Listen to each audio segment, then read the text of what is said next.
伫8月26號由雙主車三冠王所主辦的愛在社區主播夏令營第2梯次正式開始。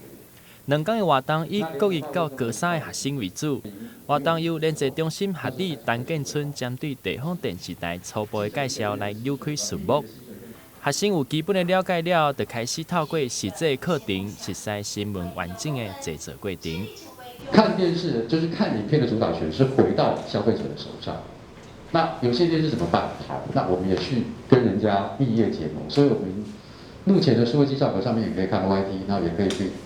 聽 KKBOX， 然後有個 HBO Go， 然後立 TV、Friday 影音等等，我們也是把影片直接拉到我們的數位機上盒來。那你用手機去看影片，當然跟用電視去看影片的感覺會不一樣。當然用電視看比較爽，對不對？如果家裡面還有一點點小錢，接上音響，影音效果更好。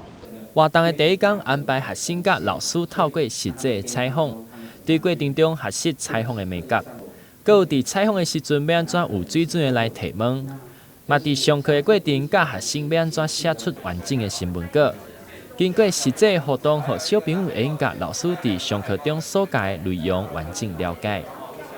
我個人比較喜歡偏愛運動類的，那我的夢想是想要成為一個體育主播了。那我希望就是可以透過這個活動，更了解電視台整個運作的過程，然後主播這個職業它的一些比較深入的專業，然後希望我可以朝這個主播這個方向更邁進一步，因為這是我的夢想。主要是想要培養自己的鏡頭感，然後加上訓練自己說話的方式。